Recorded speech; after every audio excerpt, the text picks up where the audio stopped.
Sunday, Sunday, Monday's roast Kodesh, so we'll have to play it by ear a little bit, right? Um, yeah, I mean, yes, I guess so, but I normally go to the 815 million anyway. Okay, all right, good. Okay. Uh, which is parrot? Uh, Telos. just parrot. Which falls off? Sorry, We're which? we're on Oleles now. That's Mishna Daled, What was name? the next Mishnah Daled. Oh, I'm sorry. I didn't even look at my check mark. Which is Olet? Olet. Whatever has neither kataf or natav. If it has kataf or natav, to the owner. But if there is doubt, to the poor. Olet in the joint. If it is nipped off with the cluster, then it belongs to the owner. If not, then it belongs to the poor. A single berry, Rabbi Yehuda says cluster, but the sages say olet. Olet. The person who thins the vine just as he thins his, he may thin that of the poor. That's Rabbi Yehuda. But Meah says his own he may that his own he may, but that of the poor he may not. And a vineyard in its fourth year, Beit Hillel Shammai says it has no homesh and has no removal. And Beit Hillel says it has. But Shammai says it has parrot and has ola, and the poor redeem for themselves. And Beit Hillel says all of that is for the vat. Okay. Zion, Kerem Shekula Olelos. Now, what happens if you have a really bad harvest year? And the entire Kerem, I mean, an entire Kerem could be like, 2 or 3 rows of grapes. But the only thing it's produced is grapes that are technically Olelet. Okay. So now, Rabbi Eliezer Omer lebal habayis. He says, no, that's too much. You can't have to give the entire lot to the poor. And you'll see he has a pasuk that he bases this on. Rabbi Kiva Omer la'aniyim. He says, forget about it. It all belongs to aniyim, and too bad for the balabais. It's all olelis. Amar Rabbi Eliezer. He said, lo olel. He says the pasuk says when you are harvesting, you may not take these. You may not take the olelet. Im ein batzir minayin olelos. How is if he's not harvesting anything for himself, how can he create olelet? Therefore, olelet just cannot be chal. Amalo Rabbi Akiva v'charmecha lo olel. It says your kerem you may not take to olel. Okay. Afilu kulo oleles. He says that's the pasuk doesn't that the second pasuk doesn't say anything about whether you're harvesting or not. It just says you may not do the oleles from your kerem. Im kain lama ne'emar kisiv tzor lo solel. If that's the case, he says, okay. So I hear you. You've got your pasuk that seems to indicate that it's linked to the harvest. So what's my explanation for this? Says Rabbi Akiva, Ein la'aniyim ba'olelos kodim habatzir. Is that they may not come into the vineyard and take the olelis before the balabais has come and started harvesting. And Mishnah Ches. Hamatish karmo ad shelo nod'u bo ha'olelos. Okay, so he wants to sanctify all of his vineyard to the mikdash, and this happens in the stage of development before you can tell what's olelos and what's not. Ein ha'olelos la'aniyim. So when they grow and there's olelos on the vine, it does not belong to the aniyim because the temple does not have to give gifts to the poor. Okay, only Balabais has to give gifts to the poor.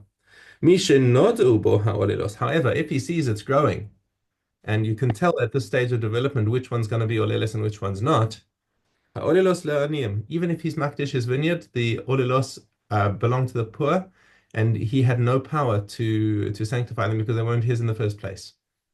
Right? You can't be makdish something that's not yours. Rabbi Yossi Omer Yitnu Schar Gidulin Lehekdesh. However, says Rabbi Yossi, he disagrees with the Tanna Kamma that they're completely free. Says that from the moment that he's makdish the vine, it's only the olelos that belong to the aniyim, right? Only those little grapes, not the rest of the vine. So now the aniyim who come a month or two later to pick their grapes, they've benefited from hekdesh because the hekdesh vine has been feeding this oleles, which belongs to the aniyim. So now they have to pay. They have to redeem the whatever the value is of their growth since the time that the vine was mukdash. Okay, and actually, I was surprised to see this, but Kahati says that the halacha follows Rabbi Yossi in this case. But when the aniyim comes to pick up the other uh, produce from the ground, they don't give money to the treasury. They don't have to. It's just on In this all. general, no, no, of course not, because not if it's mukdash, if it's not mukdash. But we're talking about this edge case over here, where at a certain stage in development, the owner decided he's going to be makdish the whole kerem to the mikdash. Like, So now they're allowed to walk through and pick up the oleles, even though the clusters belong to hekdesh. But nonetheless, according to Rabbi Yossi and Halacha, they have to pay into the temple treasury the schar gidul of the grapes. okay. Ezohi shichacha ba'aris. Now, technically, what happened? We have a din of shichacha. We had by grain when once he walks past it. Now, what happens if you're walking past grapes on a that are on a trellis? Um, Okay, at what point does it become shechicha? So the Mishnah says, "Kol she'enu yachol lifshot es yado velitla." So if he walks past to the point where, if he, without moving his feet where they're planted, if he can still reach back and pick the grapes that he just noticed now, then that's legitimate. As long as where he's standing, he can still reach it. Okay. Um, but what happens if the grapes are trained on the ground by the feet? Misha Yavor Hemena. As soon as he passes it, as soon as his feet go past it, he cannot turn back. Even if he could like bend down his on his knees and pick it up going backwards, that's already shechecha. Okay. Perek Ches. May ema sai kol adam motain beleket. Okay, so the gifts to the poor. We speak about leket over here, but really we're also talking about peah and shechecha. Um, and the question is, at what point do these things become hefker for anyone, even people who are not aniyim? And um, why does the Mishnah say about leket? Why doesn't it mention shechach and peah? Because one explanation that Kati puts in here is that when it comes to peah, all of the aniyim know where it is, when it is. It's all in one very specific location, and they're going to be there and cleaning it up. It's not really a common thing that anything will be left over from the peah once the aniyim are done. Same thing goes with shechicha. Shechicha is a noticeable quantity. If somebody left an entire sheaf of wheat on the ground, the aniyim will see it and boom, it's gone. So leket, leket, however, is a different story because leket is stuff that fell anywhere in the field while he was cutting and he just had to leave it behind. So it's a bit of an effort to go and find leket, and you often don't find, you'll often find that the animal will say it's not worth my while walking through the whole field looking for one or two little scraps. So, so I guess practical case over here is that after the season or at some point in time, a regular Joe, not an ani, is walking through the field, and he sees some stuff that's fallen on the floor, and he says, "Hey, I feel like munching on some dry kernels or whatever it is that he's found that's on the floor." He says, "Am I allowed to take it? Does it belong to the aniyim? Does it belong to the Baal Bayis?" And so now we're asking the shaila. He's walking through and he sees this. Is he allowed to take it? Okay. So at what point is everyone allowed to take leket? Misha yelchu hanamoshos. Once the namoshos have gone through, and namoshos is the al shem she memashmashim v'holchim. These are the slow moving aniyim, the ones who like going and checking everywhere. So once they've gone through and they didn't take it, then it's fair game for anyone else. What So about there's an ani, and then there's this nimoshad. no, That's Namashos is a subcategory of Ani. He's also an Ani, right. but he's a slow-moving Ani. Right. Could be an old guy. Could be an old guy who's not as quick as everyone else, like grabbing everything, and he's just like going through and like looking Right. carefully because he's the one who's picking up the scraps because everyone else is faster than him. So if he hasn't found it, then okay, it's fair game for everyone. So what about peret and olelos? These are the things in the grape the grape cleanings. Okay. Um, so if he's walking through the kerem, when is he allowed to take those? Mishielchu ha'aniyim bekerem v'yavo'u. Once the aniyim have made two passes through the through the vineyard. Mhm. Ubazaitim, and what about with olives? Mishitered revia shnia. Now this is an interesting one. The Tanna Kamma says it's after the second rains have fallen. Um, Right. it's an interesting thing. And Rabbi Yehuda says, "V'halo yesh she'enam moskim es zayseim el achar revia shnia." But some people don't even start their harvest until after the second rainfalls. Okay, אלא כדי שיהא העני יוצא ולא יהא מביא בארבע isaros. He says rather the shear is that once the aniyim have gone through and your last ani out there didn't get 4 isars worth of olives out of the field. At that point the aniyim are going to say this is not worth our while, and so they take it out of their mind, and it's now fair game for anyone to walk through and take from Hefker. And by the way, just to make the point, it is Hefker, which means that anyone walking through that field who takes the things doesn't have to take Trumas and Masras. Uh, okay. Okay. Right. Um, Hey, hey, hey, an ear in the harvest whose top reaches the standing corn. If it is reaped with the standing corns, ears, standing ears, it belongs to the owner. And if not, it belongs to the poor. If an ear of leka became mixed up in the heap, he takes misa from one ear and he gives to him. Reb Eliezer said, how does this poor person exchange something which has not come into his possession? Rather, he transfers to the poor person ownership of the entire heap, and he takes misa from one ear and gives it to him. One may not roll with a tofach, I'm sorry. So says Rebbeah, and the sages permit because it is possible. If a householder was traveling from one place to another and was in need of taking leket, chichatat, peah, and maisa ani, he may take, and when he returns home, he must pay. So says Rebbe Eliezer. But the comments say if he was a poor person at that time. Okay. brachas.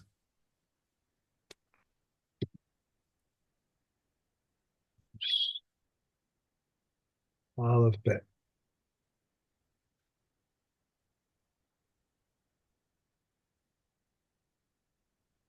Oh, I'm missing a page. Aleph bet. From when is the Shema read in the morning? When one is able to distinguish between kalit and white. But Eliezer says when one can distinguish between kalit and green, and after he finishes it, and he finishes it until sunrise. But Yeshua says, for such is the custom of the princes to rise at 3 hours. Whoever reads from then onwards has not lost, like one who reads the Torah. Beit Shammai says, in the evening everyone must recline and read, and in the morning he must stand erect, since it is said, when you lie down and when you rise up. Beit Hillel says, everyone may read as a tzusim, and since it says, and you walk by the way. If so, why does it state, and when you lie down and when you rise up? The time when people lie down and the time when people rise up. Rabbi Tarfon said, I was once on the road and I reclined to read in conformity with Beit Shammai, and I endangered my life with robbers. Because of robbers. They said to him, you deserve to forfeit your life since you did not act in accordance with the words of Beis Hillel. In the morning, one recites 2 blessings before it and 1 after it, and in the evening, 2 before and 2 after it, 1 long and 1 short. Wherever they lay down a long formula, one is not permitted to shorten or a short formula, one is not permitted to lengthen it. To recite an end formula, one is forbidden not to recite the end formula. When not to recite an end formula, one is not permitted to recite an end formula. Right. Okay. Mikvah. And mikvah. Okay. Vav Yud Aleph. Regarding basins in the bathhouse, if the lower one is a full draught of water and the higher one full of valid water, and there are 3 lugim opposite the hole, it's invalid. How much need to be in the hole is that it should equal 3 lugim, 1/300th and 1/20th of a pool. These are the words of Rabbi Yossi. But Rabbi Elazar says even if the lower one is full of valid water, the upper is full of drawn water, and there are 3 lugim next to the hole, it is valid. For they all as wow. For all they said was 3 lugim that fell in. Some substances complete a mikveh and do not disqualify. If some disqualify a mikveh and do not complete it, some neither complete nor disqualify. The following complete a mikveh and do not disqualify: snow, hail, sleet, ice, salt, liquid mud. Said Rabbi Akiva, Rabbi Ishmael argued with me, saying snow cannot complete a mikveh, but the townspeople of Medva testified in his Rabbi Ishmael's name that he had said to them, "Go and bring snow and make a mikveh from the beginning." Rabbi Yochanan ben Nuri says hailstones are like water. How so do they complete a mikveh and not disqualify it? If a mikveh contains 40 saw less one, and saw of these substances falls into it, it completes it. Thus they complete and do not disqualify. Um, the question was, why does Rabbi Akiva say snow cannot complete a mikvah? It's just like it melts. It's water. Where did he say he cannot? He can. Wait. Rabbi Akiva, Rabbi Ishmael said or that Ishmael rather, right, it right. doesn't complete it, but the people of Medva disagreed. I don't know why Rabbi Akiva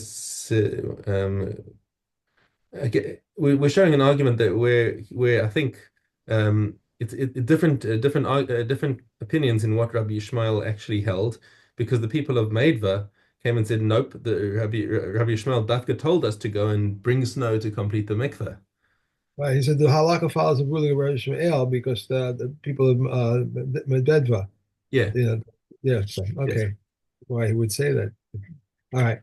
The following substances disqualify a mikveh and do not complete it: water, whether tamei or tahor; water in which fruits or vegetables have been soaked, or water in which they have been cooked and marked that is not fermented. How did they disqualify a mikveh and not complete it? If a mikveh contains 40 salt less one quart and a quart of these substances falls into it, it does not complete it. They disqualify it with 3 lugam. But the other defined liquids, fruit juice, fish sauce, and mark that have fermented, sometimes complete a mikveh and sometimes do not. How so? A mikveh contains 40 saw less one, and the saw of these substances falls into it. It does not complete it. If it contained 40 saw and he put in a saw of these substances and then he removed the saw, it remains valid. Okay. Halem.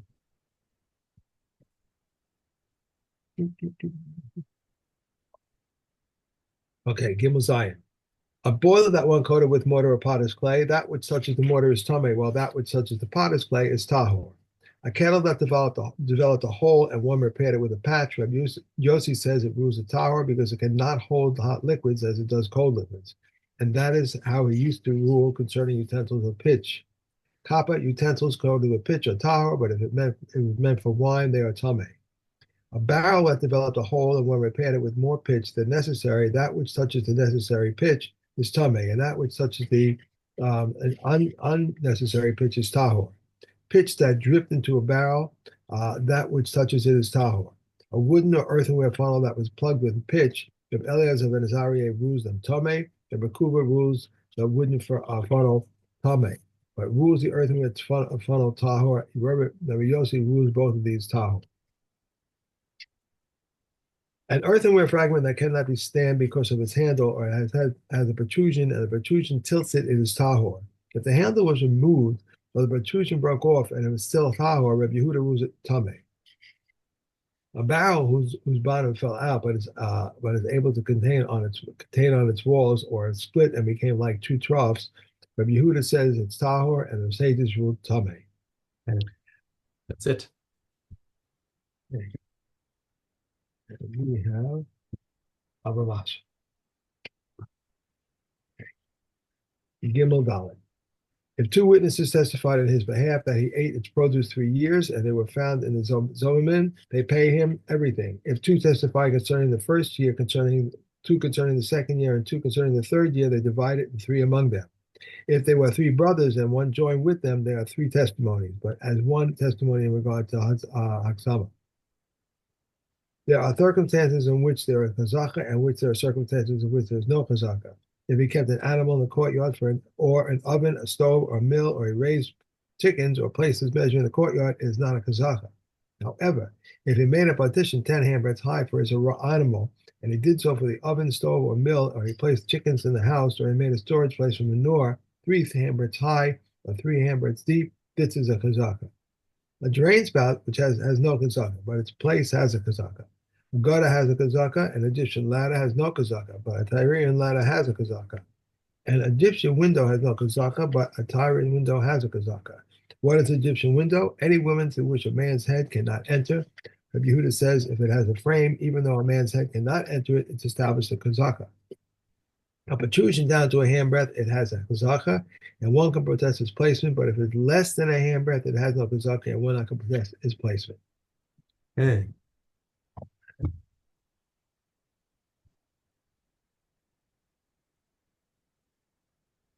Regarding the salt and the wood, a base din instituted that the Kohanim make use of them. Regarding the red cow, they instituted that the ashes be exempt from the laws of Me'ilah. And regarding the replacements, the disqualification, bird offerings, that they should come from the public offering.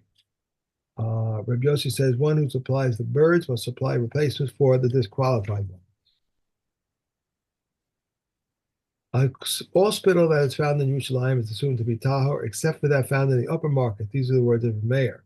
Rabbi Yossi says that other times of the year, whatever spittle is in the middle of the street is assumed to be tameh, and whatever is on the sides is tahor. But at the time of the pilgrimage festivals, whatever spittle is in the middle of the street is assumed to be tahor.